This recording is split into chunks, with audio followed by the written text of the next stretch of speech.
Quiero presentarles a uno de nuestros expresidentes, que además es profesor de anestesiólogos de aquí del estado. Además es un excelente algólogo, intervencionista, pero además es un excelente ser humano y una excelente persona, el doctor Gabriel Orozco. Muchísimas gracias, doctor. Un aplauso.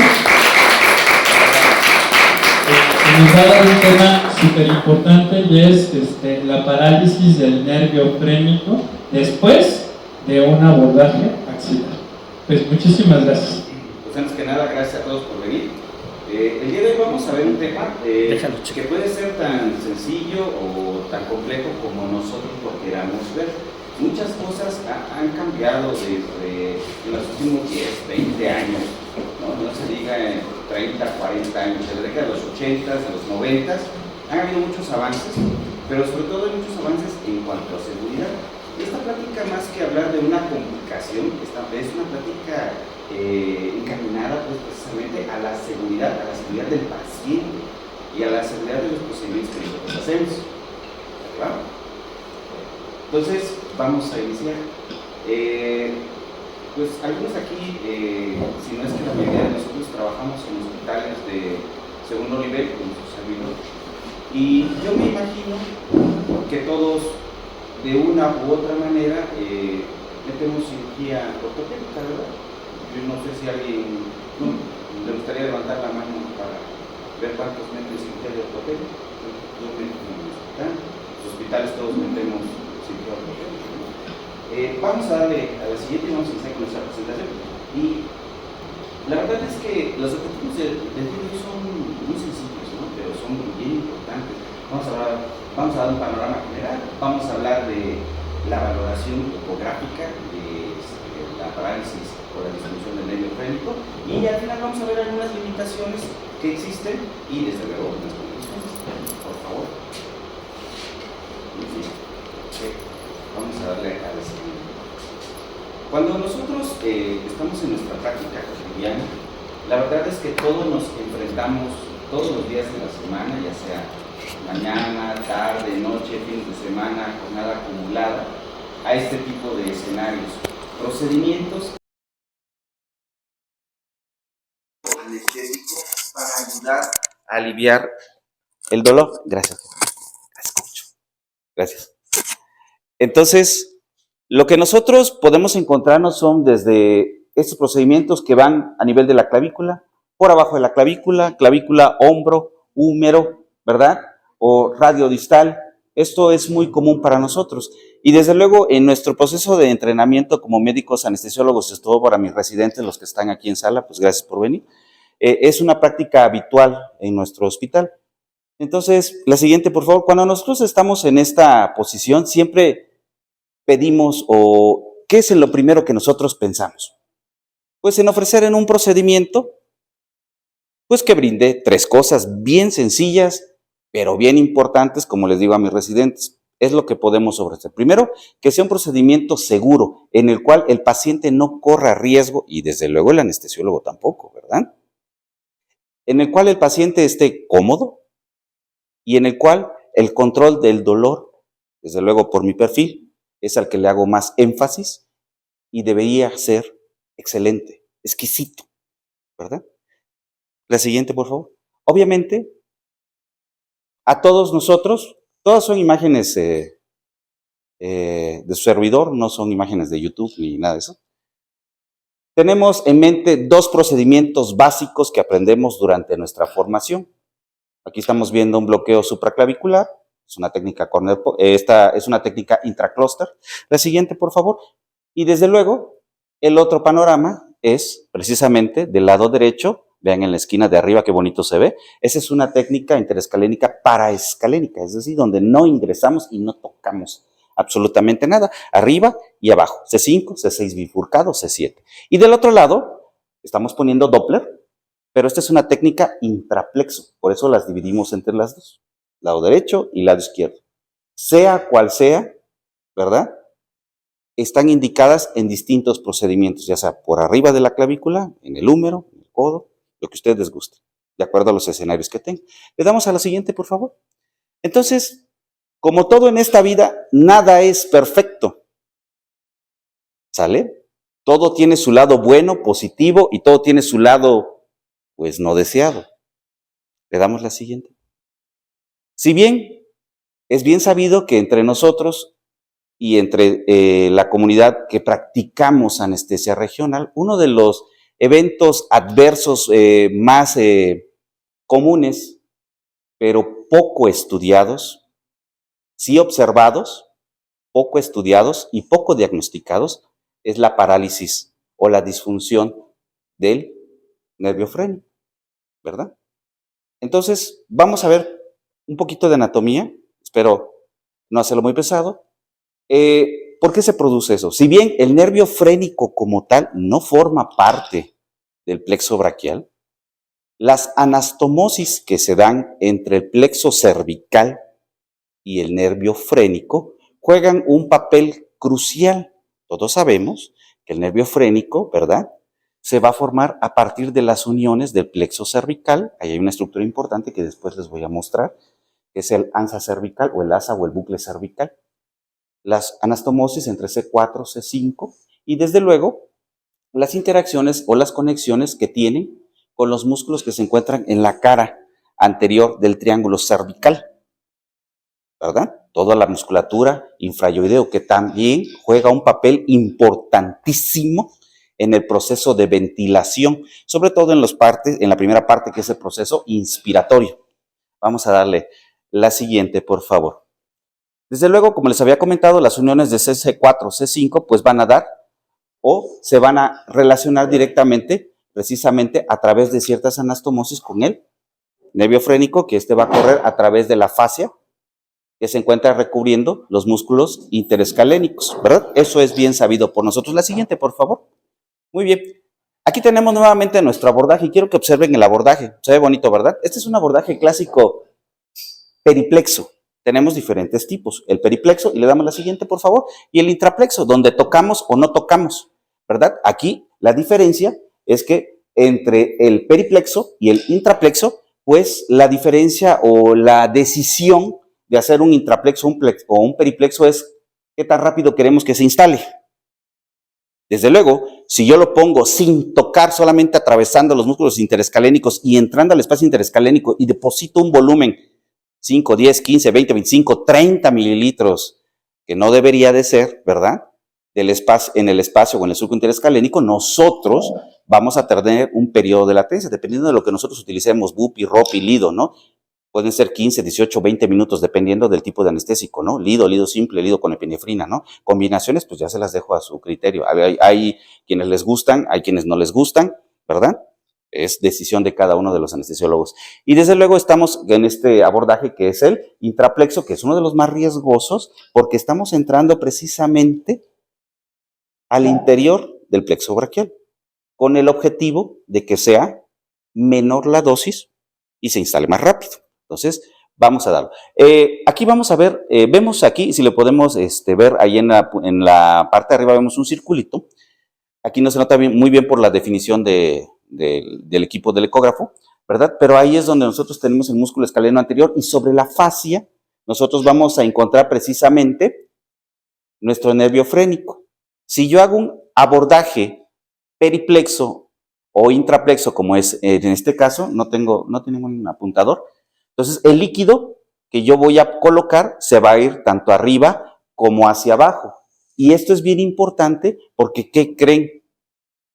Que los líquidos y los anestésicos locales tienen la capacidad de difundir a través de las estructuras anatómicas. Sobre todo, por ejemplo, hay muchos estudios en la lidocaína donde a diferentes concentraciones y basados en el tiempo, aunque yo ponga concentraciones muy bajitas, se llama bloqueo diferencial, por eso ponemos lido al 1, lido al 0.5, lido al 0.2, 0.3. Entonces, dependiendo del tiempo, van a atravesar esas barreras, ¿no? De hecho, le damos la siguiente, por favor. Vamos a encontrar este estudio que es, me lo pasó mi esposa, que es patóloga, ¿verdad? Le agradezco a ella, donde nosotros vemos precisamente que independientemente del abordaje intraplexo, periplexo, que es la letra A, que vimos en un video, o la letra B, que es el intraplexo, Independientemente de la cantidad, el volumen que yo ponga, que sí, el volumen y el tamaño importan de la muestra, el líquido en el desfase o en el lapso del tiempo va a tender a ingresar invariablemente al plexo o a las estructuras nerviosas. Este estudio es muy bonito, es muy ejemplificativo. Independientemente, pusieron una atención especial y obviamente únicamente después de algún tiempo, tanto periplexo o intraplexo, difundía. Da igual. Le damos la siguiente. Lo que les comentaba, ¿no? Que las fascias epineurales no constituyen una barrera. Sí, es verdad que son semipermeables, son poco vascularizadas y constituyen una barrera temporal, pero no son 100% impermeables. Por eso los que nos dedicamos a los dolores, a veces ponemos cosas entre las fascias de los músculos y hace mucho tiempo también se utilizaban como medios para control de dolor, ¿verdad? Entonces, eso es en abdomen, en miembro inferior, cosas así. Por favor, la siguiente. Ay, creo que tengo otras. Ajá. Le damos la siguiente, por favor. Ahora, fíjense, quiero que vean este escaneo. Este escaneo es un escaneo en la zona de transición entre el tronco superior y el surco interescalénico. Como ustedes ven, si le podemos dar otra vez, casi son puros videos, ¿eh? Quiero que ustedes observen nuestro signo clásico de semáforo. Este no se ve como un semáforo normal, de arriba hacia abajo, todo apilado, porque ¿qué creen? Que también tenemos variedades. Así como tenemos distintas variedades de localización de los nervios a nivel axilar, también tenemos distintos tipos y subtipos de localización y de presentación del plexo a nivel interescalénico. Entonces está un poquito más acostado, pero quiero que observen la línea blanca que está por arriba del primer, aquí se ve mi dedo, ¿verdad? Bueno, esta es la raíz de C5, este es C6, que está bifurcada, y esto que vemos aquí de color blanco es lo que corresponde a la fascia del músculo interescalénico que anterior. Entonces, este pequeño puntito, si le podemos dar un clic, por favor, para que vean cómo entra y sale. Entonces, si yo hago un abordaje que está encaminado a esta zona, ya sea intraplexo en este sitio exacto entre C5 y C6, o periplexo atravesando la fascia posterior del músculo interescalénico, el volumen que yo meta puede ir hacia este lado o puede ir, así como va mi dedo, hacia arriba y llegar en un lapso de tiempo determinado a esta pequeña estructura que se encuentra aquí. Entonces tenemos que ese es nuestro primer mecanismo de parálisis o de disfunción, porque los anestésicos locales obviamente van a bajar la conducción eléctrica bloqueando canales de sodio, eso ya lo sabemos, y pues va a ser el principal agente responsable de la disfunción mecánica, ¿verdad? Del plexo braquial en este abordaje interescalénico. Miren qué bonito. Se mete y sale. Se mete y sale. Bueno, obviamente estos son pacientes delgados, ¿no? Obviamente si nos toca un paciente pues con un plexo braquial, un abordaje, pues una ventana ecográfica poco adecuada, pues no podemos alcanzar a ver esto. Miren, es una persona delgadita, de hecho es un anciano, y miren, no tiene casi grasa, tiene 2 centímetros de profundidad, ¿no? ¿Qué les parece? Interesante, ¿verdad? Entonces, hasta aquí vamos bien, ¿sí? Entonces quedamos que en el plexo braquial, en el abordaje interescalénico, la causa principal, ¿cuál es? Es un factor mecánico, ¿no? Yo pongo volumen, independientemente si pongo 5, 7, 10, 15 o más de 10 mililitros, algún volumen, alguna cantidad de este líquido va a llegar allá, a esta estructura que es a nivel de la fascia. Le vamos a dar la siguiente, por favor. ¿Vamos bien? Híjoles.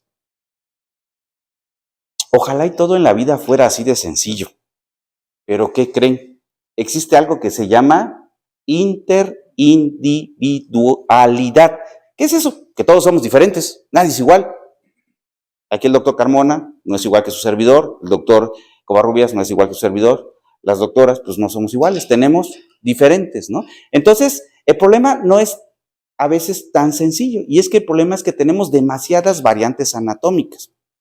Y si recordamos el esquema del inicio, nuestro plexo braquial inicia, desde luego, desde C4, C5 y vamos hacia abajo. Pero arriba de eso, ¿qué hay? No hay una pared, no hay un muro. Y entonces, nosotros, por ejemplo, si metemos una clavícula, nuestros maestros en nuestras escuelas nos dicen, ponle un interescalénico y aparte ponle un plexo cervical superficial, ¿verdad? ¿Sí o no? Sí, ¿no? ¿Por qué? Bueno, hay cierta parte de verdad, cierta parte de mentira, nada más recordando que la clavícula, la sensibilidad o la inervación cutánea de la clavícula no es igual, ¿no? Que en el tercio interior, que en el tercio medio o que en el tercio externo. Entonces, a lo mejor si yo voy a hacer un procedimiento que va encaminado de la mitad de la clavícula para afuera, ¿estaría indicado? Sí o no. Eso es lo que yo tengo que saber. Si tengo de la mitad de la clavícula para adentro, pues a lo mejor me es mejor utilizar ramos para externales o troncos que inerven toda esta parte para external, quizás, ¿verdad? Ramos interpectorales, quizás, es una opción. Bueno, vamos a ver. Entonces, el plexo braquial tiene muchas variedades. Miren, por ejemplo, este artículo bonito, ¿no? Todos estos son disecciones y pues el nervio frénico pues tiene muchas variantes, ¿no? De localización. Inclusive vamos a encontrar algo que se llama nervio frénico accesorio. Todo esto a través de las zonas del cuello. Zona 1, pegado a la clavícula, zona 2 a la mitad y zona 3 hasta arriba, ¿no? Y estas conexiones a través de los músculos como el esternocleidomastoideus o los músculos de toda la región infrayoidea van a tener un componente importante en la función respiratoria. ¿A cuántos pacientes ustedes les han puesto un bloqueo y de repente empieza a hablar así? Es que no entiendo. Le cambia la voz, ¿verdad? ¿Por qué creen que sea eso? Porque hay conexiones. Y no es lo mismo ponerle 10 mililitros a un plexo cervical superficial que ponerle 15. A lo mejor con 10 mililitros de glute y no le cambia la voz, pero con 15, ¿qué cree? Ya no puede tragar saliva. Y es que los músculos del triángulo cervical anterior se inervan por el asa cervical. C2, C3, ¿verdad? Y a lo mejor los alcanza y por eso mi paciente no puede deglutir y por eso está disfónico. ¿Y eso qué tiene que ver con la ventilación? Pues mucho. Ahorita les voy a mostrar. ¿Vamos bien acá? Siguiente, por favor. Muy bien. Esto a veces lo requieren nuestros pacientes, ¿verdad? Un complemento. Y muchos de los procedimientos que son por arriba de la zona de la clavícula, ya sea interescalénico y supraclavicular, a veces requieren de esto, ¿no? Entonces estamos viendo la raíz de C5, vemos nuestro músculo esternocleidomastoideo y vemos la fascia cervical superficial, ¿sale? Y nosotros intencionadamente nos dicen, ve y pica debajo del esternocleidomastoideo para bañar el plexo cervical superficial y que te dé analgesia en toda esta zona. O inclusive en algunos procedimientos como la colocación de un catéter central, ¿no? Esta es otra opción. Entonces, ¿pero qué creen? Que esta zona también cuenta con muchas uniones, muchas anastomosis. Y en estas zonas se puede encontrar nervios o origen a haces accesorios del nervio frénico. Muy bien, vamos a darle la siguiente. ¿Vamos bien? Bueno, miren este trabajo bonito, ¿verdad? Del 2006. ¿Qué creen que estamos viendo? Pues precisamente lo que les conecto, que las variedades o los sitios donde normalmente o en orden estadístico pueden encontrarse la emergencia de las variedades del nervio frénico y vamos a tener que se van a dar a nivel de ¿qué? De anastomosis que están por arriba o alrededor o por debajo de los músculos infrayoideos, como el hipogloso, ¿verdad? Por eso nuestros pacientes no degluten. Por abajo del homoyoideo, del tiroyoideo, toda esa zona cervical, triángulo cervical anterior, está ricamente inervada por las anastomosis entre C2 y C3. Y quedamos que el plexo braquial pues empieza desde ¿qué? C4, ¿no? Entonces, no hay un muro, no hay una división. Y lo que yo ponga, tanto va para arriba como va para abajo. Inclusive hay cadena cervical simpática. Actualmente, por ejemplo, el doctor Mario Fajardo está trabajando en algo bien bonito, bien precioso, bloqueo del ganglio estelar a nivel supraclavicular, ¿no? ¡Ah, caray! ¿Cómo es eso? Pues porque la cadena simpática no está ahí como cuando estaba en la residencia y nos decía la doctora Casian, el triángulo de Casian, ¿no? Pum, agarramos C5, entre acá, pum, pum, pum, y picábamos, ¿no? La anatomía cambia, el estudio de la anatomía cambia. Y para hacer esto hay que tener una fuente básica, que es la anatomía. De hecho, pues esto es aplicación de la anatomía, ¿no? Entonces tenemos anastomosis o puntos de emergencia, generalmente en las uniones entre el plexo braquial y C3, entre el plexo braquial y C4, y entre el plexo braquial y C5. Estas dos uniones, sobre todo, con el asa cervical, con el nervio subclavio y con el músculo esternoioideo, son las responsables de que nosotros tengamos en muchas ocasiones esos efectos no esperados. O sea, pues si le puse poquito, ¿y ahora por qué está haciendo así de feo? No sé. Pues porque a lo mejor nosotros no tenemos lupas para saber qué variedad accesoria de nervio frénico tiene este paciente, ¿no? Le damos a la siguiente, por favor. Entonces, el ansa cervical o el bucle cervical o la cubeta cervical, pues es un sitio bien importante, ¿no? Entonces, fíjense, estos sitios que vimos en la primera lámina se van a relacionar con el nervio hipogloso, con el nervio espinal accesorio, ¿verdad? Que a su vez, a nivel de C4, C3, se va a anastomosar con el plexo braquial directamente, pero sobre todo a este nivel supraclavicular, ¿verdad? Se va a anastomosar con el nervio supraclavicular. Y no solo es eso, sino que también bajan estos haces accesorios a través de los vasos sanguíneos. ¿Sobre cuál arteria? Sobre esta, sobre la arteria torácica interna.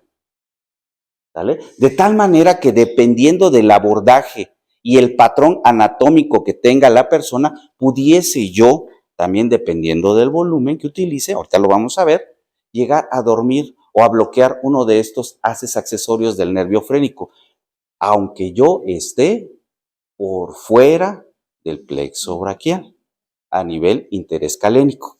¿Vamos bien? ¿Sí? Si hay algo, me regreso. Va que va. La siguiente, por favor.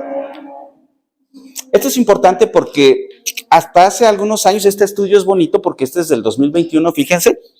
Pues nosotros teníamos dicho, no, pues van a hacer una cirugía vascular en cuello, tú quieres ponerle un procedimiento anestésico, nosotros que tenemos cirugía vascular ahí en el hospital, tenemos procedimientos específicos en los cuales nosotros infiltramos entre la glándula submaxilar y el músculo platisma y dormimos precisamente esto que está indicado en arterectomías carotídeas, ¿no? ¿Por qué? Pues porque duele, ¿no? De hecho, uno de los procedimientos más dolorosos pues, es la endarterectomía carotídea, ¿no? Entonces, fíjense, pero no nada más es eso. Han notado que a veces cuando ponen un bloqueo ya por arriba de la clavícula, el paciente tiene, además de la disfonía, tosis, miosis, anhidrosis, y además del Horner, a veces tiene bloqueo del nervio facial. Es decir, si yo le digo, enséñeme los dientes, el paciente no puede enseñar los dientes. ¿Por qué será? Bueno, pues porque el asa cervical o el plexo cervical superficial a nivel del sitio de unión con las raíces de C2, C3 también tiene, ¿qué creen? Miren aquí abajo, uniones con el nervio facial, allá vemos, ¿verdad? Y está cerquita, por eso le digo que lo bloqueamos, entre el espacio cerca o por debajo del platisma, pero en el plano donde está la glándula submaxilar, ahí donde dice SMG. Y fíjense que no nada más tenemos eso, si tenemos anastomosis con la rama mandibular, allá le vemos el número 7, y sobre todo que tenemos ahí donde dice CB7, anastomosis de esta ansa cervical con el plexo, con el nervio facial. ¿Vale? Entonces, eso es importante. ¿Y por qué es importante esto? Porque si yo pongo un volumen muy alto y duermo el asa cervical o el ansa cervical, mi paciente va a tener problemas en la primera parte del ciclo respiratorio. ¿Cuál es esa? La inspiración. Por eso, uno de nuestros monitoreos, ahora que estamos llenos de aparatos, de aparatología, uno de nuestros mejores monitores clínicos, porque dicen que los que usamos ultrasonido y ponemos bloqueos no somos clínicos, puro aparato, pues ¿cuál es? El conocer la anatomía y llevarlo a la clínica del paciente. Al momento que yo estoy poniendo mi bloqueo, si puse el lido simple, lido con epinefrina, ROP y BUPI, lo que yo quiera, está diciendo, ¿cómo está, señor? Bien. Pase su saliva.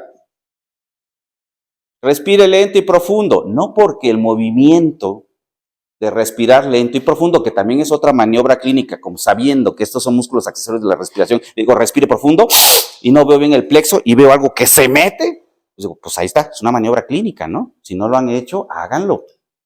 Pídale, jale aire. Entonces no veo bien el plexo y entra, ¿no? Respire profundo. Pase saliva, trague saliva. ¿Cómo está? Bien. Entonces, mi volumen no fue lo suficientemente alto como para dormir esta estructura, ¿no? Enséñame los dientes. Bien, perfecto. ¿Vamos bien? Eso. Vamos a la siguiente, por favor. Bueno, entonces, ¿qué onda con el supraclavicular? Ya vimos que en el interescalénico, pues es un efecto, pues fácil, ¿no? Pues está el circulito que entra y que sale sobre la fascia del ¿cómo se llama? Del escaleno. Y pues tengo entendido que si yo pongo un volumen acá, el volumen va para arriba, se mete por la fascia y lo bloquea. O se puede ir por abajo, ¿no? Y también tengo entendido que si además del interescalénico le pongo un plexo cervical superficial, porque necesita complemento, por ejemplo, para una clavícula, para un hombro, ¿verdad? Pues dependiendo del volumen, pues voy a tener disfunción respiratoria dependiendo de lo que yo haya hecho, intraplexo, periplexo y el volumen que haya puesto. ¿Va que va? ¿Listo? Bueno, pero ¿y entonces qué pasa con el supra? Si se supone que ya estoy fuera y estoy abajo, ¿no? Pues ¿qué creen? Que esas variaciones o esos nervios frénicos accesorios, como vimos, que pasan alrededor de un nervio que se llama, o el punto de anastomosis con el nervio subclavio, ¿qué creen? Hay una anastomosis bien especial, bien específica, entre C4 y C5. Le vamos a dar a la siguiente, por favor. Y esta anastomosis de C4, C5, ¿qué creen que va a dar origen? Pues al nervio subclavio.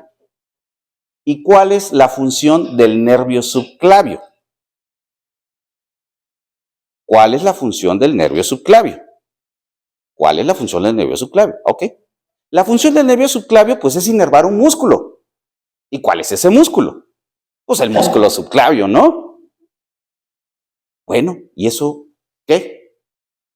Pues que el músculo subclavio, le damos la siguiente, por favor. Gracias, señor. Miren, aquí está. Muy bien. Entonces, este es el músculo, C5, C6, nervio subclavio. ¿Y dónde está el nervio subclavio? Fíjense, de este lado les puse que es lo que hacemos nosotros en el hospital. No hacemos, bueno, hacemos corner pocket a veces dependiendo de lo que veamos, pero este es un intraclúster, o sea, me meto entre los fascículos y meto volúmenes chiquititos, ¿no? Porque entre el tronco superior, el tronco medio lateral, como quieran llamarle, y el tronco inferior, superior, medio lateral o inferior, pues ¿qué hay? Grasa, ¿no? Antes decía, no, lo estás picando. ¿Cómo crees? ¿No? Pero ahora sabemos, de hecho hay varios estudios que nos saben hacer del abordaje intertruncal, ¿no? A ver lo que hacemos. Y entonces nosotros vemos allá que precisamente dentro de los componentes del tronco superior, en la parte anterior y la posterior, pues tenemos diferentes estructuras. Pues este nervio subclavio, que su función es precisamente inervar al músculo subclavio, y ese músculo subclavio es auxiliar en la respiración, en la fase de inspiración, ¿verdad? Cumple una función bien importante. Nosotros lo podemos llegar a bañar dependiendo del volumen, ya sea de manera voluntaria o involuntaria, ¿no? Le damos la siguiente, por favor. Típico corner pocket, ¿no? Típico corner pocket. Entonces, ángulo entre la arteria y la primera costilla. Típico corner pocket, ¿no? Entonces, nosotros ahí, ¿qué es lo que nosotros hacemos? ¿A dónde se va ese volumen? ¿Se han preguntado a dónde se va ese volumen? Bueno, pues ese volumen discurre hacia muchas zonas, ¿no? Una de ellas, precisamente, es la zona retroclavicular. ¿Y qué creen? Que ese nervio subclavio se encuentra inervando precisamente la parte de atrás y abajo de la clavícula y está en íntima relación precisamente con el plexo braquial a nivel supraclavicular. Le vamos a dar, miren. Entonces, quedamos, este es un abordaje, este es una fascia clavipectoral, que algunos dicen que no es fascia clavipectoral, que sino nada más es una túnica, otros dicen que no existen, pero bueno. Entonces, en la parte de abajo ahí tenemos una flechita y ese es el músculo subclavio, el que inerva precisamente el nervio subclavio. Entonces, quedamos que en el abordaje supraclavicular, a diferencia del interescalénico, tenemos como mecanismo anatómico que explica la disfunción respiratoria, ¿verdad? Uno, bloqueo del nervio subclavio y por ende el músculo subclavio. Le damos la siguiente, por favor. La siguiente, que es el responsable de hacer esto en el proceso inspiratorio, ¿verdad? Permitir que la clavícula vaya hacia adelante, hacia arriba y sobre todo elevar ¿qué? Pues la primera costilla. Y si yo le pongo un supraclavicular con mucho volumen, 20, 25, para que agarre bien, ¿verdad? Pues puedo llegar a dormir ese nerviosito. Y el otro mecanismo a nivel de supraclavicular, ¿cuál sería? Pues alguno de los haces accesorios que se encuentran o haces accesorios o variantes del nervio frénico. ¿Okay? ¿Vamos bien? Le damos la siguiente, por favor. Muy bien. Entonces, eso es anatómicamente. De tal manera que desde hace mucho tiempo sabemos que si nosotros ponemos un supraclavicular, va a haber un porcentaje. El porcentaje va a variar dependiendo del número de pacientes estudiados, desde un 20, 30, 40, 50, 60%. Y ya sabemos que tenemos dos mecanismos. Uno, que dormimos el nervio frénico accesorio, ¿verdad? Y otro, que es porque dormimos el nervio supraclavicular, que inerva el músculo, el nervio subclavio, que inerva el músculo subclavio y que nos ayuda en la fase de inspiración, ¿verdad? Por eso, en la primera fase de inspiración, el paciente no puede hacer esto, porque no le permite elevar la primera costilla. ¿Vamos bien? Continuamos. Entonces, el hecho de que no mueva la primera costilla y no inspire, pues ¿de qué? ¿En cómo lo vamos a notar? Pues con la disminución de los volúmenes y capacidades pulmonares, ¿no? En este estudio, pues midieron con espirometría y vieron que el volumen expirado en el primer segundo se alteró y el volumen forzado expiratorio también se alteró, ¿no? Eso nos habla de qué? De disfunción respiratoria. Muy bien, le damos la siguiente, por favor. ¿No? Vamos a la siguiente. Lo que les comentaba. ¿Qué hay con el volumen? ¿Cuánto ponen ustedes de volumen? Así nada más, por decir, ¿no? Promedio. Le puedo decir lo que hacemos nosotros, ¿no? 5 para el tronco superior, 5 para el tronco lateral o medio, como quieran decirle, y 5 para el inferior, ¿no? Y a lo mejor le pongo otros 5 en el corner pocket para que amarren, ¿no? Llevo 20. ¿Qué hacen ustedes en sus hospitales, los que ponen supraclaviculares? Y corner pocket, intracluster, intertruncal, ¿qué ponen?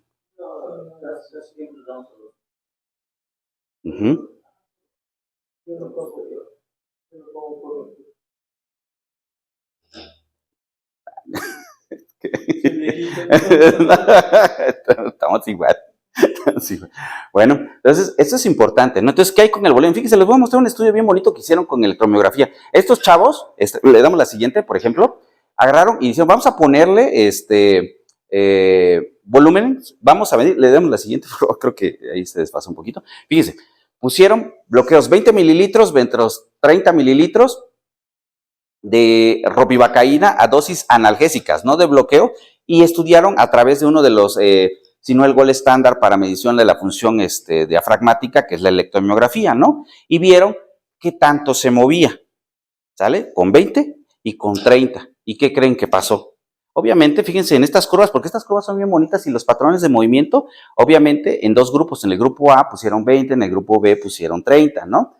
Entonces, desde luego que por volumen alcanzaban a bañar más fibras del plexo y dentro de eso, pues el subclavio, ¿no? Entonces, ¿qué creen que pasaba con el patrón respiratorio y la onda de la electromiografía? En el grupo de 20 mililitros se bloqueaba menos y en el de 30, pues más.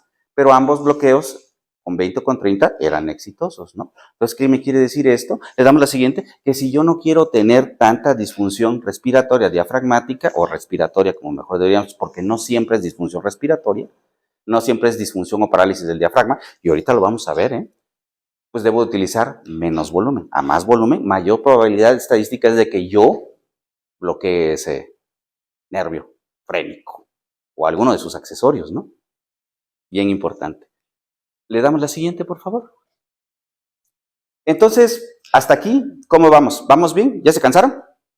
¿No? ¿Continuamos? Bueno, perfecto. Entonces, ¿cómo lo detectamos? Desde luego, existe la forma clínica, ¿verdad? ¿Cómo vamos le damos la siguiente, ¿cómo vamos a saber que el paciente está disfuncionando en su patrón respiratorio, no?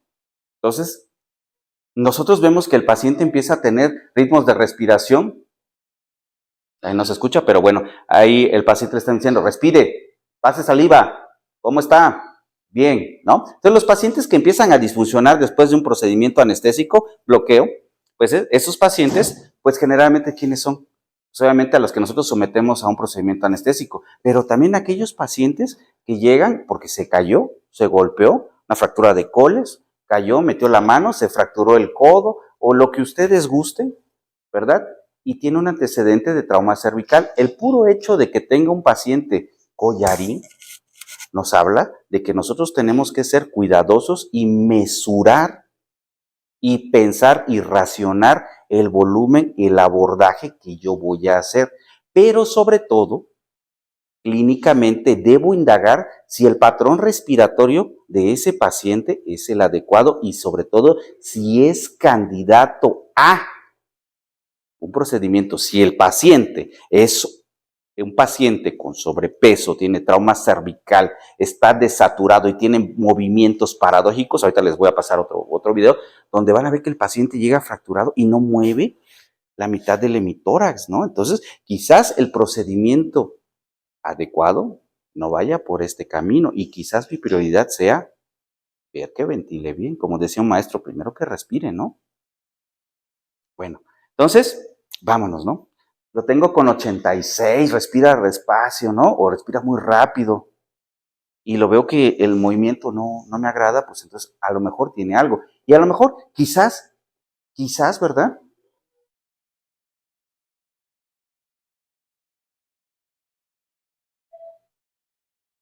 Muy bien.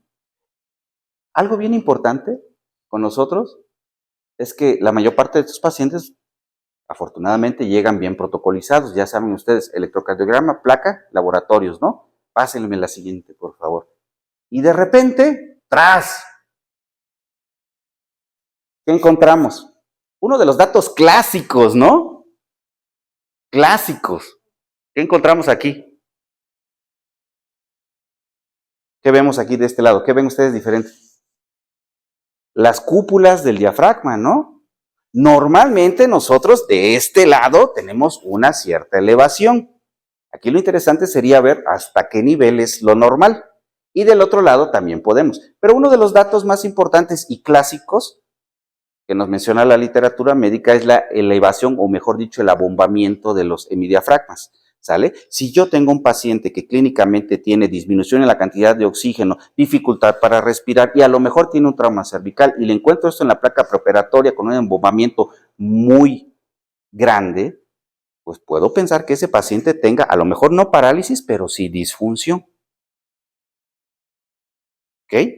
Vamos bien. ¿Y por qué no me desatura? Pues porque tengo musculatura accesoria, ¿no? Bueno, le damos la siguiente, por favor. Muy bien. Fíjense este paciente, ¿no? ¿De qué lado creen ustedes que se mueve y qué no se mueve? Hay una parte que se mueve y otra parte que no se mueve, ¿verdad? Entonces, así nos llegó el paciente. Total, es una fractura expuesta y pues hay que meterlo antes de 4 horas, ¿no? Pero ¿qué creen? Que la relevancia de esto no solo es la parálisis y diagnosticarla, sino que el manejo, si este paciente tiene disfunción o parálisis y yo lo duermo y uso un relajante, ¿qué creen que le pasa? ¿Verdad? A lo mejor algo, quizás, dice, pues no lo bloqueo y mejor lo duermo, pero yo le pongo cisatracurio para que dure poquito y o una dosis chiquita de relajante, pero pues a lo mejor ese diafragma está disfuncionando y con la dosis de relajante, pues a lo mejor no me va tan bien, ¿verdad? Bueno, entonces, ¿qué sí sabemos? Que el diafragma contribuye a generar el 75% del volumen corriente en respiración tranquila. ¿Eso qué quiere decir? Que nuestro diafragma pues es un músculo y tiene un proceso de adaptación. Ahorita que, por ejemplo, nosotros subimos aquí al 7º piso, al 6º piso, y si viniéramos caminando despacito, pues despacito, pero pues no me canso. ¿Por qué? Porque el diafragma es un músculo y se adapta, ¿no? Tiene ciertas sintéticas, tiene cierta dinámica y me permite adaptarme en un cierto tiempo. Pero si yo vengo corriendo, pues entonces ese mecanismo adaptativo lo pierdo, ¿no? Entonces eso es bien importante tenerlo en cuenta, que ante un proceso de estrés como la taquipnea, la polipnea, mi disfunción respiratoria va a ser más notoria. Y esa es la base de una de las maniobras de los métodos que nosotros actualmente utilizamos para diagnosticar la disfunción respiratoria o la disfunción del diafragma, que es la maniobra de olfateo. ¿Qué quiere decir? Que el músculo se cansa. Y luego lo vamos a ver ahorita, ¿vale? El fallo del hemidiafragma apenas y genera problemas en pacientes sanos con respiración tranquila. Pero ¿qué pasa con los pacientes que están sometidos a un proceso de taquipnea?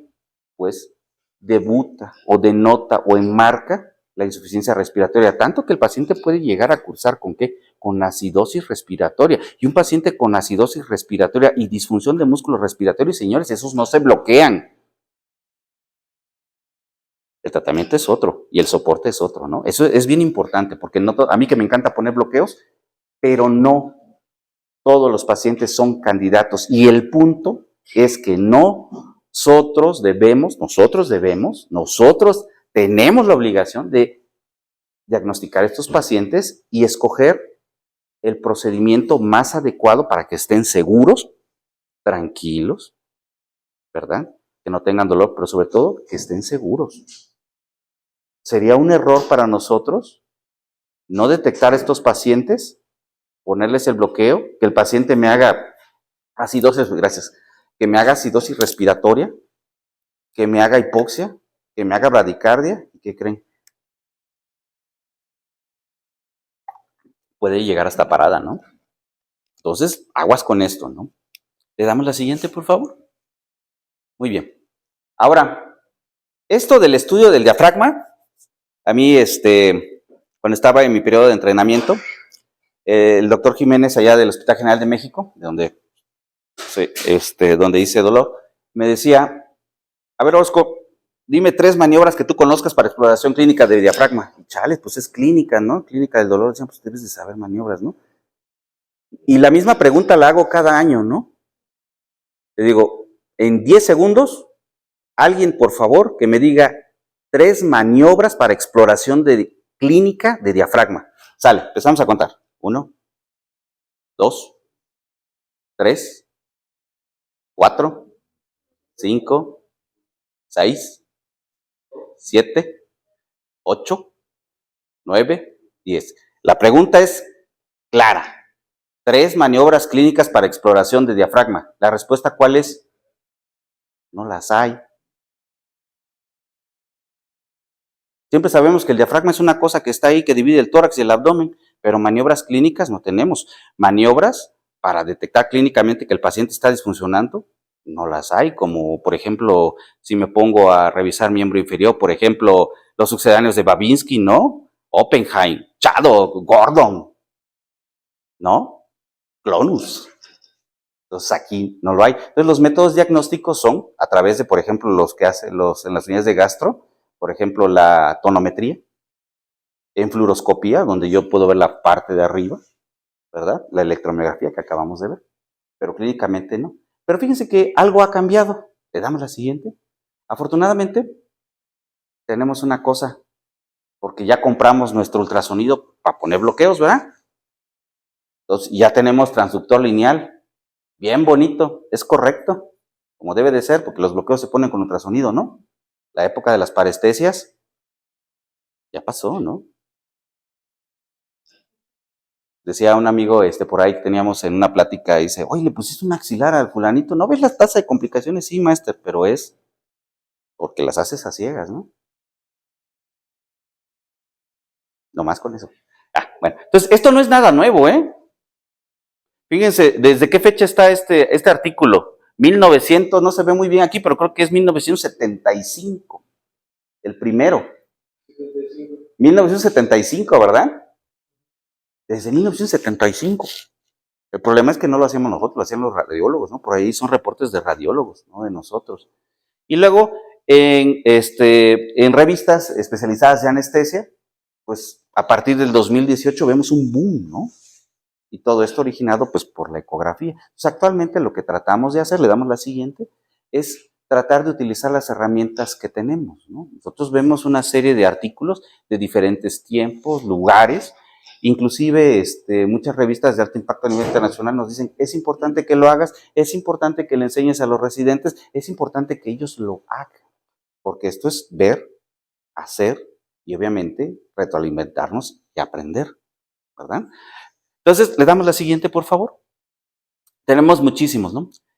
De todos estos estudios, como les decía, no es nada nuevo. Fíjense el año de este estudio. No aparece por acá. Ah, sí.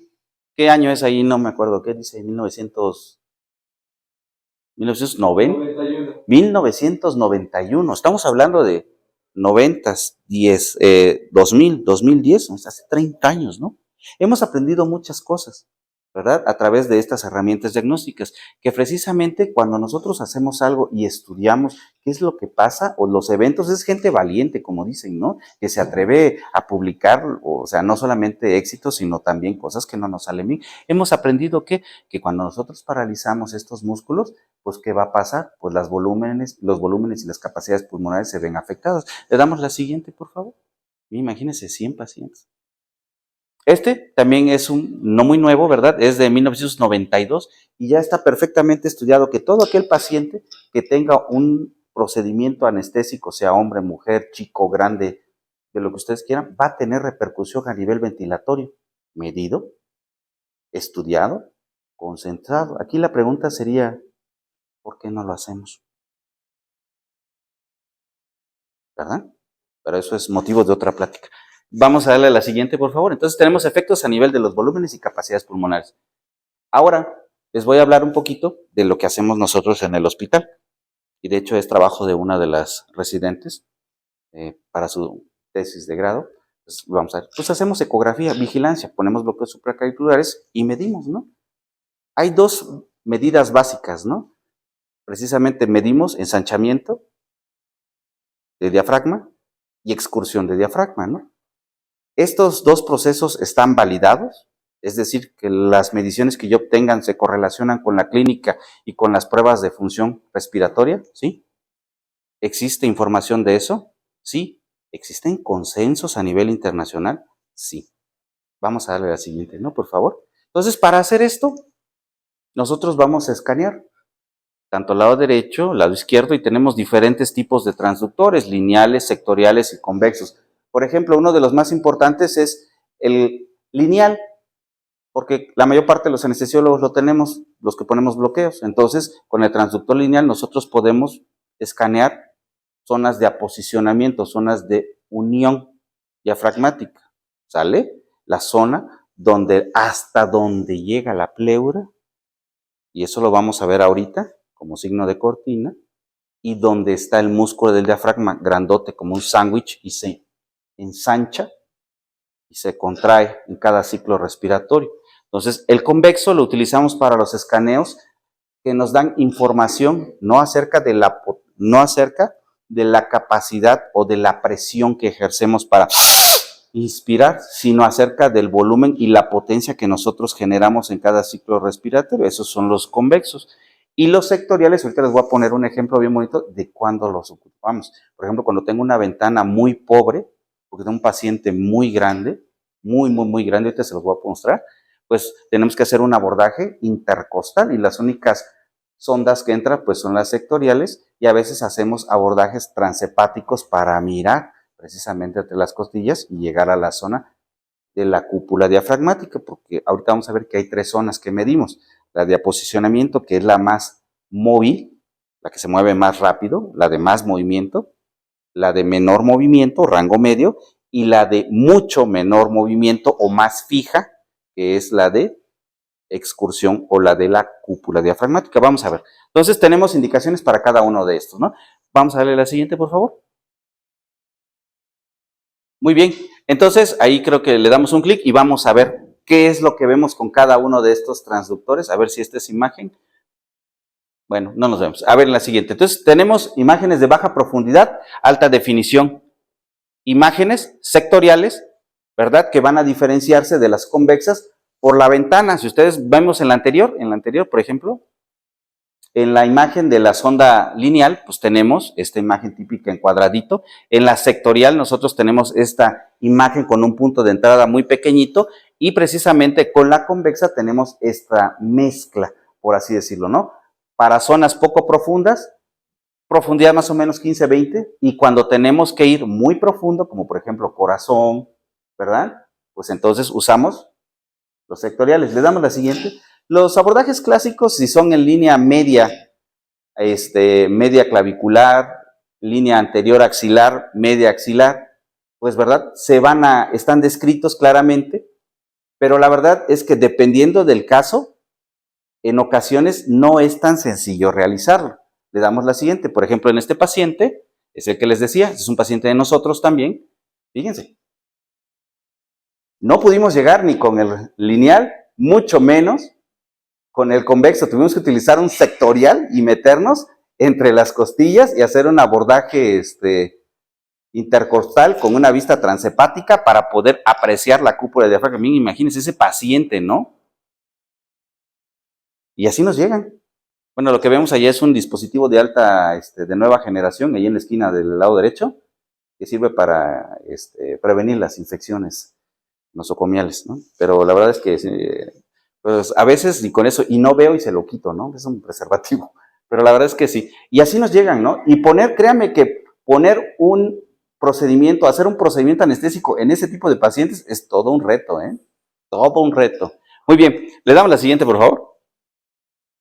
Ok, este tipo de mediciones ya está estandarizado, ¿eh? Entonces, desde hace mucho tiempo tenemos toda una secuencia de actividades para realizar y llegar a un óptimo resultado. Tenemos algoritmos propuestos por diferentes sociedades, ¿no? Entonces, podemos decir A, B, C, D, y nosotros podemos juntar puntitos, escanear y llegar a un diagnóstico presuntivo. Lo más importante es que nosotros tengamos experiencia y nos animemos a hacerlo. ¿A qué va? Vamos a la siguiente, por favor. Vamos a ver este video. Este video, fíjense ustedes, nosotros vamos a ver aquí en la línea, esto es lo que se llama zona de aposicionamiento o punto SAT, así le llaman, zona de aposicionamiento pleural. Entonces, nosotros tenemos de arriba para abajo diferentes estructuras. Lo más importante es que quiero que ustedes vean la línea precisamente que separa, ¿verdad? La pared torácica, tenemos una costilla de este lado, otra costilla de este lado, y tenemos aquí en la parte de abajo, fíjense, cómo recorre y cómo se desliza la pleura. Eso es importante. ¿Por qué es importante eso? ¿Por qué es importante encontrar ese punto? Porque el sitio hasta donde avanza la pleura, que es la zona de aposicionamiento, es la zona de unión, y por eso nosotros lo cortamos a la mitad, ¿vale? Entonces, nosotros en la parte de abajo vamos a encontrar, le damos la siguiente, las líneas que dividen la membrana pleural de la membrana peritoneal, y en medio, como sándwich, como les decía, encontramos esa estructura que es pues el diafragma, ¿no? Y entonces eso es lo que nosotros vamos a medir en los ciclos inspiratorios y expiratorios. ¿En qué parte? Al final de la inspiración o teleinspiratorio y al final de la expiración o teleexpiratorio. ¿Vamos bien aquí? Eso es bien importante porque nosotros vamos a medir sabiendo que el diafragma se ensancha en qué, en inspiración o en expiración. Vamos a encontrar diferentes medidas. Vamos a ver la siguiente. Eso es importante. Entonces, miren ustedes, aquí nosotros tenemos un modo M o modo de movimiento. En la parte de arriba tenemos el escaneo original y en la parte ponemos en el, ¿cómo se llama? En la parte de abajo nosotros tenemos un modo de movimiento. ¿Qué es lo que vamos a ver? Las mismas capas, solo que las cortamos como si fuera una barra de mantequilla a la mitad. Y entonces encuentro, fíjense ustedes acá, aquí, en la parte de abajo hacia arriba, hasta abajo le damos clic para que se empiece a mover. Vamos a encontrar, se mueve uno y luego se mueve el otro. Vamos a ver, ahí está. Entonces, de abajo hacia arriba tenemos nosotros lo que está hasta abajo, aquí va mi dedo, esta parte es la cavidad abdominal. Esto que yo veo aquí ¿Qué creen que sea? ¿La membrana qué? Peritoneal. Esto que está aquí, ¿qué creen que sea? El diafragma. ¿Y esto que está aquí? La pleura. Parietal, visceral, ¿no? Y entonces, esto que ven aquí, pues representa ¿qué? Un ciclo respiratorio. Fíjense qué es lo que pasa. Si yo respiro, se ensancha y entonces lo veo aquí como un ensanchamiento y es susceptible de medición, ¿verdad? Le damos clic otra vez, por favor. Y si yo expiro, ¿qué creen que pasa? Pues disminuye de tamaño. Dale, vamos a darle la siguiente. Entonces, los valores normales, pues los tienen allí en la parte de arriba. Pero, ¿qué es lo más importante? Que nosotros, a través, es el mismo paciente, podemos utilizar fórmulas para estimar cómo está la función de ese músculo, que es el más importante, la respiración. Y que quedamos que se ve afectado después de procedimientos de anestesia regional, por arriba de la clavícula. ¿Sale, vale? Hay una cosa bien interesante. ¿Por debajo de la clavícula se afectará? Y existen reportes, casos de estudios, series de casos, donde, ¿qué creen? La cadena simpática, por ejemplo, en un bloqueo a nivel infraclavicular o coracoideo, puede tener repercusión respiratoria y podría llegar a ¿cómo se llama? A tener repercusión ventilatoria, aunque se supone que los infraclaviculares no, ¿verdad? Pero ¿qué quedamos? Que hay variedades o nervios accesorios, ¿no? Y que corren cerca de una arteria que va por debajo de la clavícula, ¿no? Pero ¿cómo sabemos eso? No lo sabemos. Si yo tengo un chavito, 6, 7 años, que se cayó, se fracturó radiocúbito, me lo llevan y le van a hacer una reducción con fijación y le van a poner 2 clavos, y le pongo, ¿sabes qué? Está chavito, mi transductor está grande, elijo, y le pongo un infraclavicular y le duermo, pues a lo mejor sí, pero ¿qué crees? Durante el transoperatorio, como le puse midafenta y además le pongo una perfusión calculada a concentración en sitio efecto de 2 nanogramos por mililitro para que siga ventilando y de repente me empieza a desaturar, ¿qué crees? ¿Será mi mida, mi fenta, mi propo? ¿O será que hay algo más? No lo sé, ¿verdad? No lo sé si no veo.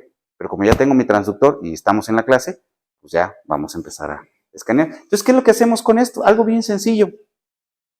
Máximo entre menos mínimo, entre máximo, y lo multiplico por 100 para sacar un porcentaje. Los valores normales son alrededor de 30%. Si gustan ustedes sacar sus calculadoras, ¿les parece si hacemos este ejercicio?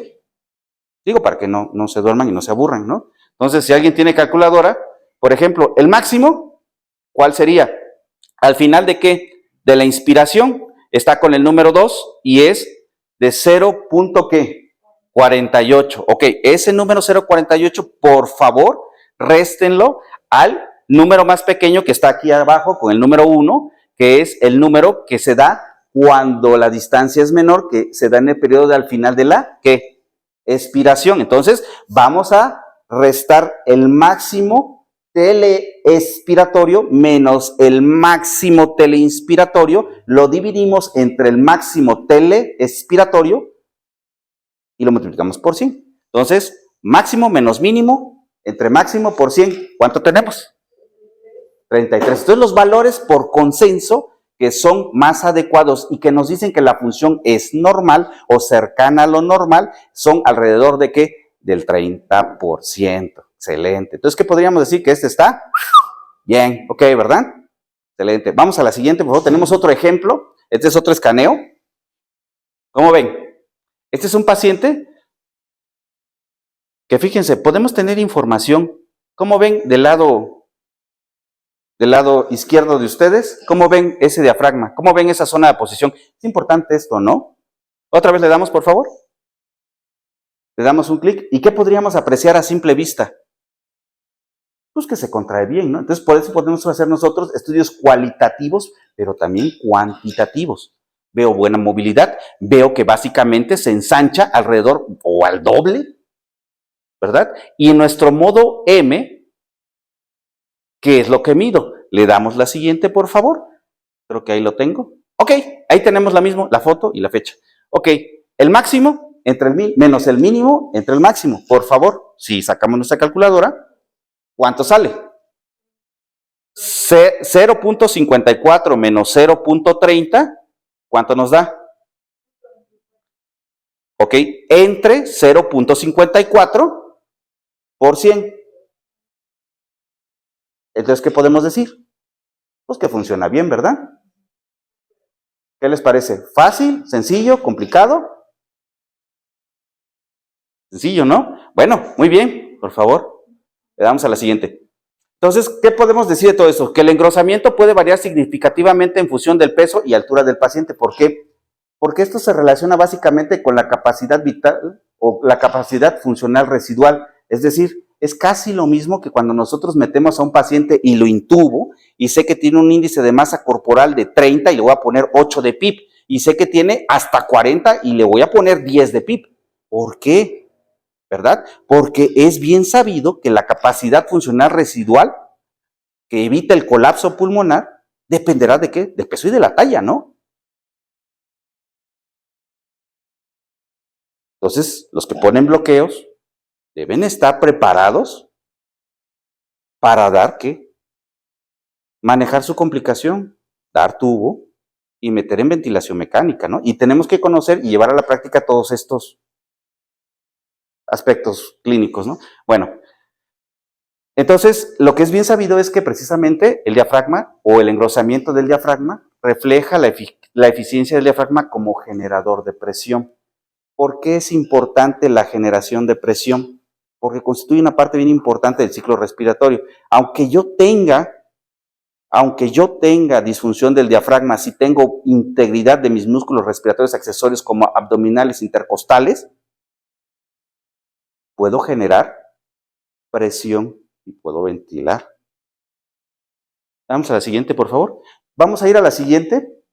Igual, valores normales, esto nos lo dicen los diferentes consensos, entre el 20 y 30, mayor al 20%, 30%, y hay buena correlación entre engrosamiento y presión, pero hay mala correlación entre el engrosamiento y el volumen, porque el volumen se va a reflejar como la potencia, y la potencia solamente la voy a tener cuando alcanzo el pico máximo, cuando el diafragma se desplaza hasta arriba en su punto máximo, y eso le llamamos excursión. Vamos al siguiente, lo cual nos lleva a analizar movimiento. Y en las curvas de movimiento, ¿se acuerdan? Vamos a tener diferentes aspectos. Vamos a analizar respiración tranquila, respiración normal, respiración tranquila, respiración forzada y maniobra de olfateo. Entonces, ¿qué tenemos? Básicamente, que la evaluación sonográfica del diafragma presenta una elevada sensibilidad, 93%, y especificidad, 100% para el diagnóstico de la disfunción del nervio frénico. ¿Por qué creen que dice eso? ¿Por qué creen que pasa eso? ¿O a qué creen que se refiere eso? Pues al movimiento. Le damos la siguiente. Porque si el nervio frénico está paralizado o disfuncionando, el diafragma, ¿qué le va a pasar? Fíjense lo que pasa ahí. Bien interesante. Ya está disfuncionando. Sé que el paciente habla raro. No puede pasar de la lesiva y le cuesta trabajo deglutir.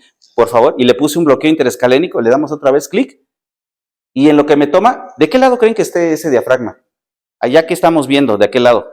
Corazón, ¿verdad? Entonces, ¿de qué lado será eso?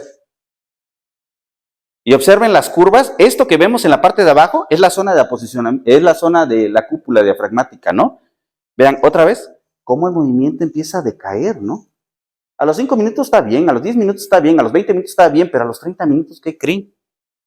Ya me está desaturando. Y fíjense, el movimiento del diafragma, ¡pum!, cesa. Entonces, por eso es específico y sensible, porque lo veo. Si no se mueve, pues no se mueve. Y si no se mueve, pues agárrame parado, ¿no? Pues ya vayan preparando, por eso nos dicen prepara todo, ¿no? Aunque lo vayas a bloquear.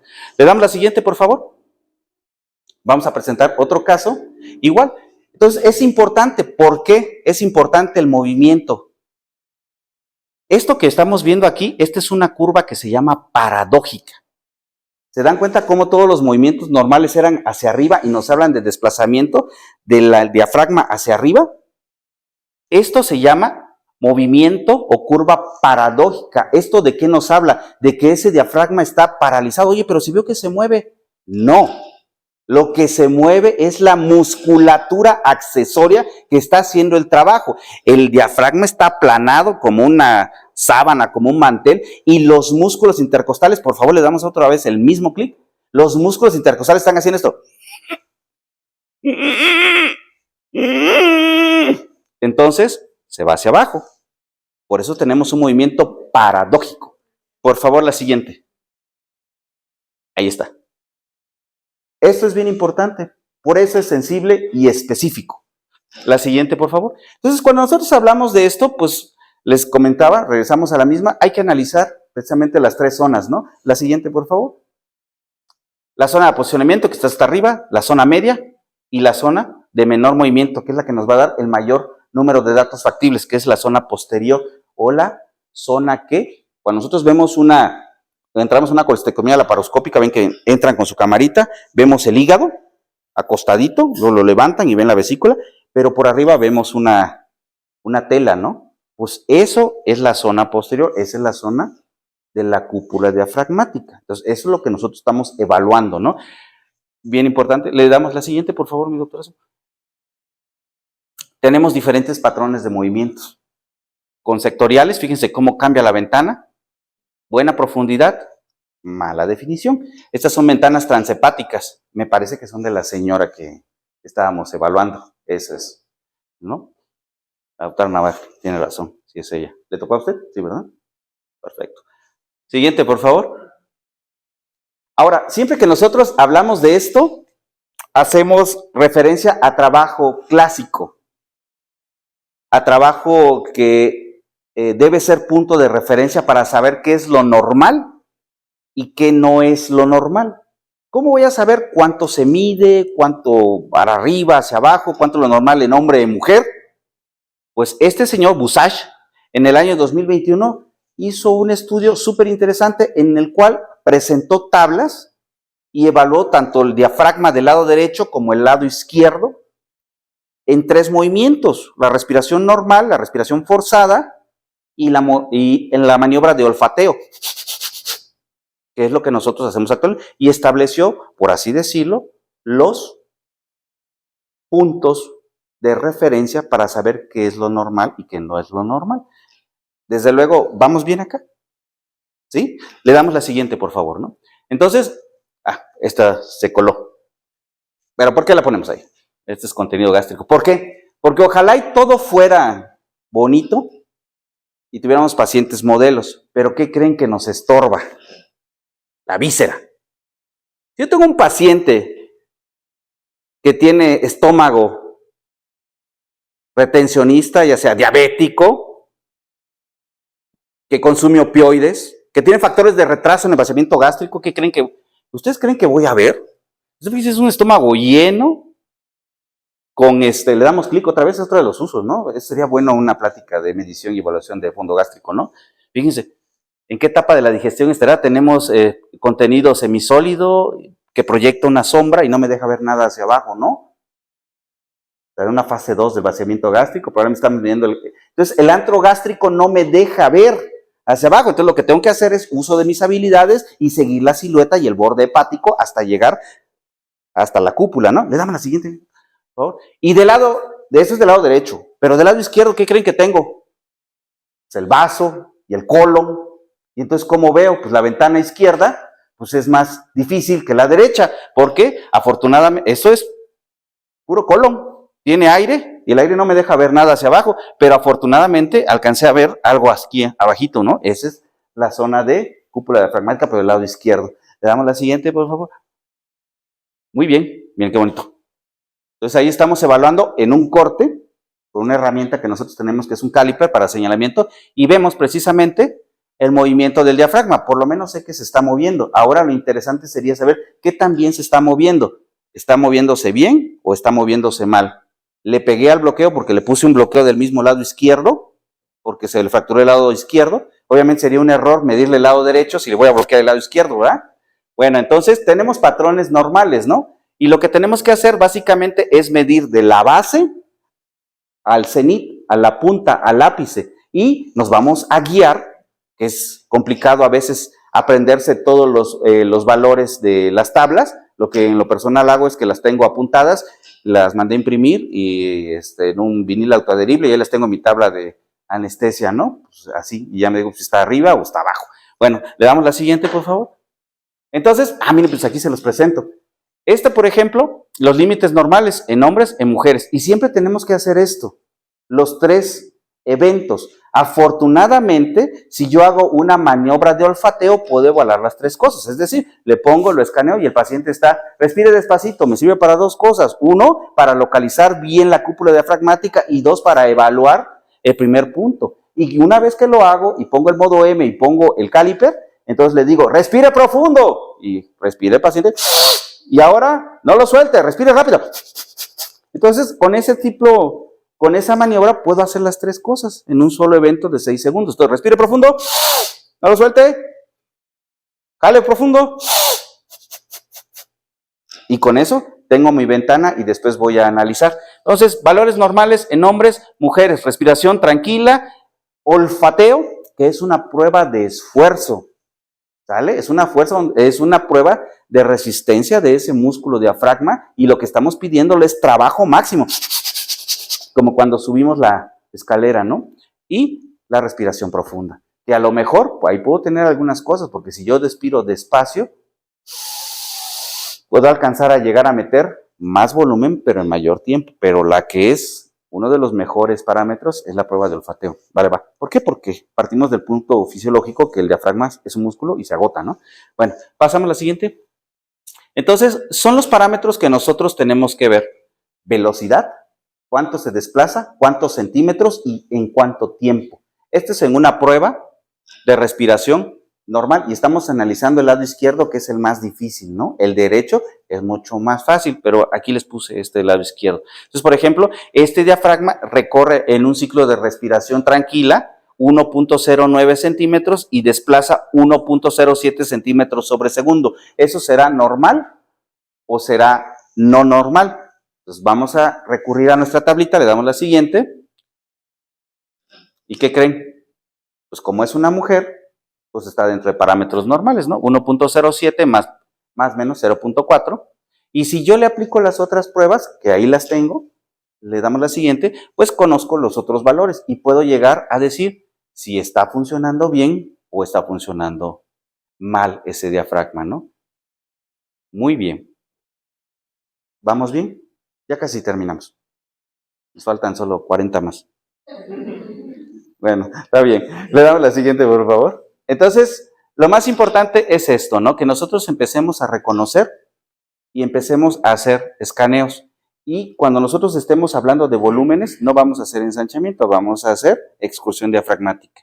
Y conforme nosotros vayamos progresando, pues ya podemos evaluar, ¿no? La siguiente, por favor. Entonces, estas son las pruebas. Hay otra más adelante, otra donde tengo las 3, la prueba de olfateo. Miren, por ejemplo, en esta prueba de respiración tranquila, este paciente, a diferencia del primero, recorría una distancia de 2.51 centímetros y en la parte de arriba de respiración tranquila tenemos que lo normal es de 1.0, 1.7 más menos 0.4. Entonces decimos que, ok, ¿no? Va bien. Le damos la siguiente. ¿Esto para qué nos sirve? ¿Nos serviría en la valoración preanestésica? Desde luego. Porque si me mandan dentro de las 20,000 consultas que tengo que hacer, y dices, ¿qué te toca? Pues un Rafi de antebrazo. Es un codo, mano. Se cayó. Antier, ¿cuánto pesa? Pues 150 kilos, ¿no? ¿Cuánto mide? 1.55. Y yo le pongo ahí procedimiento anestésico. ¿Ven que dice en la parte de abajo? ¿Qué le voy a poner? Pues yo le voy a poner a elección de anestesiólogo, ¿verdad? Que le vaya como quiera. Yo le pongo a elección de anestesiólogo, ¿no? Porque digo, pues si está mal, y es una persona mórbida, pero pues también la vía aérea tendrá sus conflictos y el manejo del ventilador y las presiones, pues también, ¿no? Bueno, le damos la siguiente, por favor. Creo que todas estas son, esta creo que es la prueba de olfateo. Fíjense, ¿por qué les decía que podemos hacer lo mismo en un solo instante y tardamos lo que tarda este examen, ¿no? Respire profundo, se ve, ¿verdad? Se correlaciona. Y el olfateo, fum, fum, fum, fum, fum, fum, fum, fum, fum. Y observen cómo cada uno de esos bucles se va haciendo paulatinamente más pequeño. Eso nos demuestra que hay agotamiento, ¿no? Porque si bien a la respiración tranquila puede aparentar que está bien, o inclusive en una inspiración lenta y forzada puede aparentar que esté bien, cuando yo le ponga su infusión de Propo, de Mida o de Fenta y ocasione estrés respiratorio y la paciente empiece con respiraciones pequeñas y tranquilas, ¿qué creen que va a pasar? Pues quizás caiga en hipoxia, ¿no? Y a esa hora estar intubando a alguien de esas dimensiones, y a lo mejor, pues como soy re bueno en bloqueos, pues ya no intubo, pues a lo mejor me voy a meter en problemas, ¿verdad? Bueno, entonces por eso es en parte importante de nuestras nuevas valoraciones preanestésicas, porque nuestras valoraciones preanestésicas, ¿qué creen? También han evolucionado, ¿no? Ya no nada más es hemoglobina, hematoquito, tiempos y plaquetas. ¿Y qué te dijo el internista? Perdón, el internista no hace esto, porque no pone bloqueos. Pero el electro está bien, pues sí. ¿Y la placa? Sin derrames ni consolidaciones. Dice, bueno, ¿y qué onda con mi bloqueo? ¿Sí o no? Bueno, entonces ese también es otro tema interesantísimo, ¿no? Vamos a darle la siguiente, por favor. Bueno, con todo respeto, porque tengo muy buenos amigos internistas, ¿no? La verdad es que son mis cuates, mis camaradas. Y la verdad, pero nuevamente prueba de esfuerzo. Y nosotros en la siguiente creo que ahí es donde ya analizamos precisamente los movimientos de ascenso, descenso y aceleraciones para que ustedes vean cómo, ¿le podemos dar la siguiente, por favor? Cómo entre el primer esfuerzo y el segundo esfuerzo, ¿cuánto creen que cae? Miren, por ejemplo, en el primer esfuerzo, en la primera fuerza, en el primer movimiento de olfateo, se desplaza 3.43 centímetros y en el intento número 2, ¿cuánto cree? 1.62, quiere decir que ese paciente, ante una prueba de estrés, una prueba de esfuerzo, bajó casi el 50%, ¿no? Pues probablemente ese paciente habría que poner mucha atención antes de ponerle su bloqueo, ¿no? Porque podemos meternos en problemas. Bueno, la siguiente, creo que ya hemos terminado. Intento 2, intento 3. Y fíjense cómo va decayendo. El primero, la anterior, estaría interesante. La primera era 3.43, el segundo 1.62, el tercero, en la siguiente, por favor, el siguiente, el tercero y el cuarto, 1.7 y 1.72, va bajando, va bajando, va bajando, va bajando. Entonces, ese es un músculo que no muestra buena adaptación. Y es un paciente en el que yo debo tener mucho cuidado antes de pensar que el procedimiento más adecuado para darle seguridad, comodidad y control del dolor sea eso, ¿no? Les pongo este ejemplo, ¿por qué? Porque pues, le pongo el bloqueo, pero analgésico. ¿Y qué quedamos? Que en el estudio que se hizo con concentraciones analgésicas, pues también se bloqueaban, ¿no? Lo pongo sobre la mesa, cada quien puede decidir lo que considere adecuado. Esa es la decisión profesional. Bueno, limitaciones es la siguiente diapositiva. ¿Cuáles son las limitaciones de esto? ¿Existen consensos internacionales que nos hablen de qué tan factible es hacer esto? Sí. El primer consenso a nivel mundial de expertos en ecografía diafragmática, ¿en qué año creen que fue? Es el consenso Éxodus, o el estudio Éxodus, 2022. Pues vamos a hacer un poquito más de un año, ¿verdad? Y la verdad es que no hay expertos. Otra vez se los digo, no hay expertos. Otra vez, no hay expertos. Habemos un montonal de gente a lo mejor inquieta que andamos buscando el hilo negro o el agua tibia. Pero lo más importante es que buscamos respuestas a las cosas que nosotros hacemos. Vamos ya a la siguiente. ¿Y qué nos dice el consenso? Le damos la siguiente, que aún no se tiene un consenso final sobre el engrosamiento medio en la zona de aposicionamiento. Es necesario hacer más estudios. Si nosotros que bloqueamos plexos no hacemos escaneo después de poner el plexo, pues no va a haber suficientes pacientes para hacer un nuevo consenso en el 2027, ¿verdad? Y es un área de oportunidad. La disminución del 10% respecto al valor basal del ensanchamiento diafragmático se correlaciona con atrofia común en los pacientes, en ciertos grupos de pacientes, ¿vale? La obesidad complica las mediciones? Pues ya lo vimos, ¿no? Tengo que usar un sectorial profundo. Las mediciones de esfuerzo máximo aportan mucha información, pero son difíciles de obtener. ¿Cuáles son las pruebas de esfuerzo máximo? ¿No? Muy bien. Le damos la siguiente.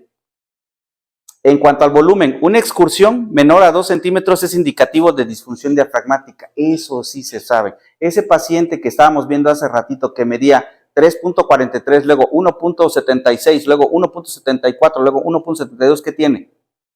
Disfunción diafragmática. Bien importante. ¿El PIP afecta las mediciones reduciendo la excursión? Sí, porque recordemos que si yo tengo un paciente, esto también se ha utilizado para extubar pacientes en las unidades de cuidados intensivos e inclusive para determinar el tiempo adecuado de extubación cuando nosotros tenemos un paciente en ventilación mecánica en quirófano. Porque a veces es que ya tiene tanto de relajante y ya no le puse más que una dosis, ¿verdad? Pero veo que ya le cerré a todo y no jala. ¿Será que ese diafragma está disfuncionando? Podría ser, ¿no? ¿Cómo sabría yo eso? Midiéndolo. ¿Y cómo voy a medir? Pues haciéndolo. ¿No? La presión positiva disminuye el engrosamiento al final de la expiración, sí, porque recordemos pues que yo meto aire y precisamente ese aire lo que hace es precisamente impedir que se ensanche el músculo. ¿Debe utilizarse la fracción de engrosamiento? Sí. ¿Qué quiere decir eso? Que debemos utilizar las dos cosas, idealmente. En nuestro caso, por lo menos, una, la más sencilla, porque pues, si es sencillo, pues lo hago. Si es más complicado, pues me da más flojera. Entonces, por lo menos la recomendación es hacer ensanchamiento y como lo vimos es rápido, es sencillo y no estoy tan profundo y tengo el material porque ya tengo mi ultrasonido, ¿no? Entonces es utilizar los recursos que yo ya tengo. La siguiente, creo que eso es todo. Ok, de esta lámina, ¿qué es lo más importante? ¿Cuánto o qué curva de aprendizaje necesito yo para decir o empezar a hacer mis diapositivas y a poner estos? ¿Cuántos dice ahí?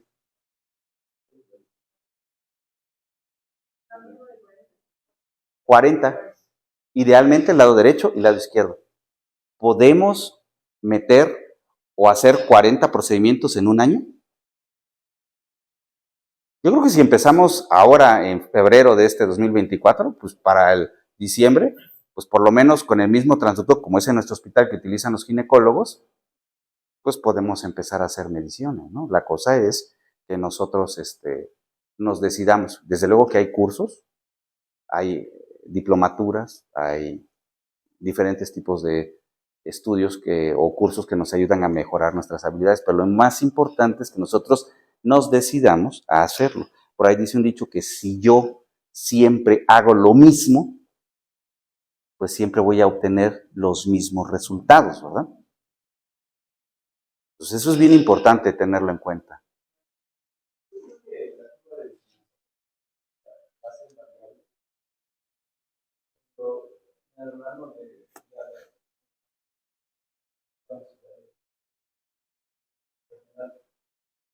Algunos compañeros no tienen pueden tomar el curso, tenemos, pero no tienen su.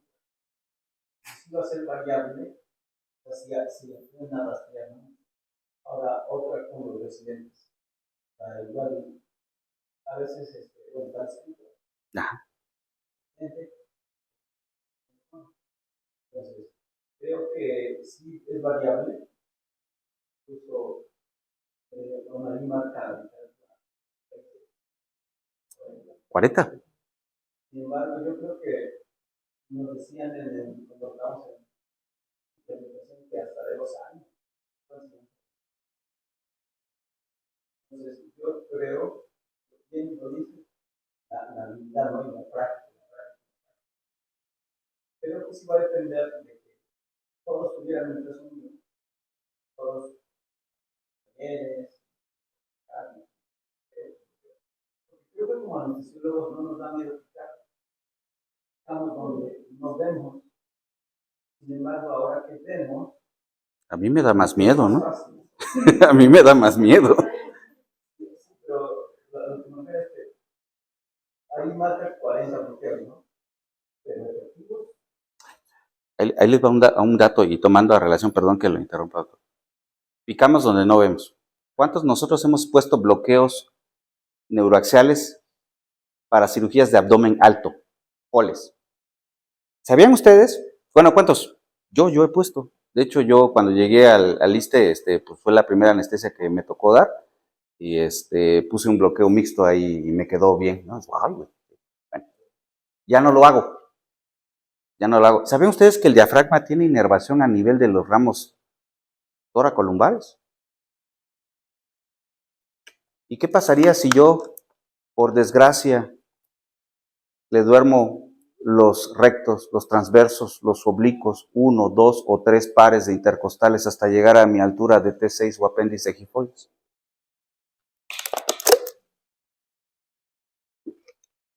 ¿Le tomamos gaso? Porque además le meten CO2 inflado. ¿Cómo sé si hace acidosis respiratoria? ¿No acaso es una indicación para instrumentar vía aérea? Y eso que a mí me encanta poner bloqueo.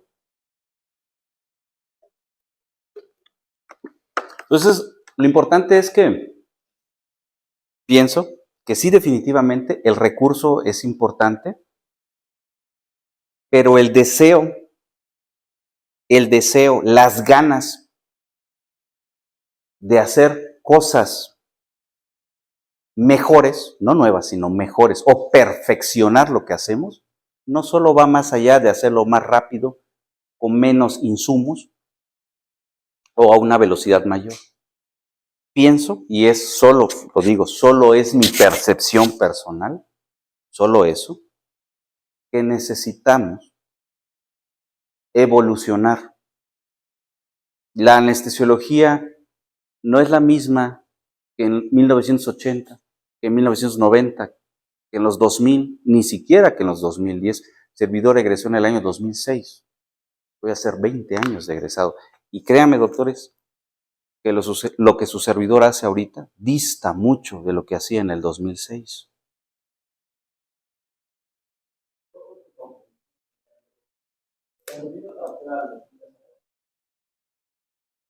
Todo lo que se hacía antes.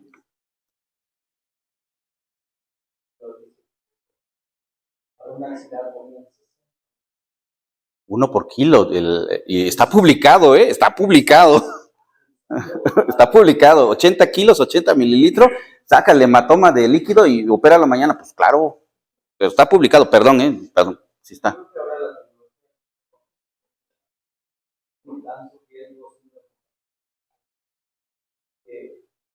Creo que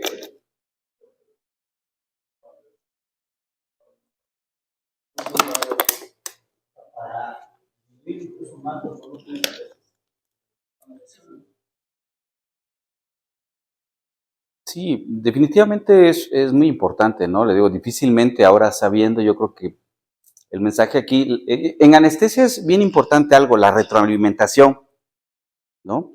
En anestesia es una de las áreas que en la medicina en donde obtenemos una retroalimentación de inmediato. Es decir, yo le pongo midafenta, propo, le pongo puntos, poquito becuronio para una cirugía y mi retroalimentación es positiva o negativa. Es decir, era otorrino, una septum chiquito, le pongo poquito de todo y ¿qué crees? A los 40 minutos lo saqué. Entonces mi retroalimentación es positiva. ¿Qué quiere decir? Que al siguiente le hago lo mismo. Es decir, tengo una vesícula laparoscópica, le pongo 300 de lidocaína con epinefrina por el epidural y 150 o 200 de fenta y pum, bien, ni le dolió. Le pongo los 15 de bupi o 10 de bupi isobárica y 50 o 25 de fentanilo por el subaracnoideo, se los meto, pum, y le fue re bien. Entonces mi retroalimentación, según mi perspectiva, es inmediata. Si no me fue bien, no lo vuelvo a hacer, ¿verdad? Si me fue bien, repito la conducta. Y a eso creo que atribuimos mucho de los errores que tenemos en nuestra formación. Lo digo en mi caso. Entonces, una cosa es lo que yo piense, otra cosa es lo que me enseñan y otra cosa es lo que debe de ser. Y precisamente, si nosotros basamos nuestra conducta profesional, y de ahí la palabra profesional, profesar, hacer, decir, exclamar algo que soy, comportarme como algo, debe ser basada, yo pienso, en el estudio. La experiencia es importante, desde luego, pero no debería, y nuevamente le digo, no debería ser nuestro patrón a seguir.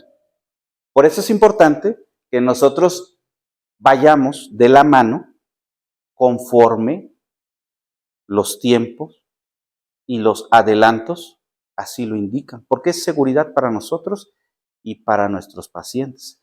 Finalmente le digo, ahorita, y traigo a relación, digo, difícilmente podrían, seguramente el día de mañana, un bloqueo con 25 o 30 mililitros en un interescalénico, ¿verdad? Yo me acuerdo, y con mucho amor y mucho cariño a mis maestros, poníamos un interescalénico para una cirugía de mano. Difícilmente yo ahora podría, primero, elegir interescalénico porque no sabemos qué estábamos haciendo. Le metíamos 25, pum, calambrito, ahí está, paz, y se caía el brazo. Y era un single shot, ¿a poco no? Digo, no, calambrito, pum, paz, ahí está. Y teníamos maestros que así lo hacían. Difícilmente su servidor, el día de hoy, y en eso está la libertad y el criterio profesional, basado en lo que hemos visto, el poder de decisión. Por eso les digo a mis alumnos, ¿no? Anestesia es tan hermosa y es tan noble que cumple 3 cosas, ¿no? Es ciencia, está basado en todo esto. Pero también es arte, porque depende de la expresión personal, del estilo, de la sensibilidad que cada uno plasme en sus procedimientos. Y desde luego, el tercer componente, ¿no? Es libertad. Porque basado en lo que tengan, en sus habilidades, destrezas, tendrán la libertad o la no libertad de elegir. Y creo que el poder de elegir debe estar basado en mis habilidades, mis destrezas que obtengo a través de mi conocimiento. Es mi opinión. Lo que sí he visto es que muchas de las cosas que su servidor hacía en el 2006, actualmente no las hace. No pretendo precisamente que todo mundo siga eso, ese patrón de conducta, pero sí les comparto pues lo que actualmente hacemos y lo que trato que mis estudiantes hagan. Puede ser que haya grupos, porque son grupos, a los que no les gusta, ni siquiera intubar con laringo, videolaringo, ¿no? Laringo normal, y es muy respetable, pero hay estudios que indican que para un Malampati 3 no es conveniente utilizar un laringoscopio convencional. Vete directamente a una videolaringoscopía. No tiene caso que lo saques como el caballo, ¿no? Caballo blanco. ¿Sí, sí conocen esa canción?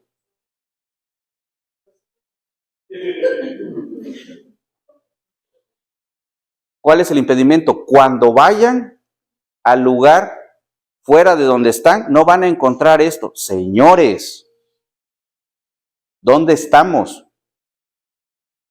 No estamos en un instituto, no estamos en otros lugares. Estamos, yo que trabajo en hospitales chiquititos, los que me conocen y han visto, son hospitales que carecen de muchos recursos. Y esto se hace aquí. Esto no es tomado del libro, esto se hace aquí en Tlaxcala, se hace en la clínica fulana, perengana, todos los días. Entonces, hay una frase que dice, si no puedes, te ayudo. Si no sabes, te enseño. Pero si no quieres.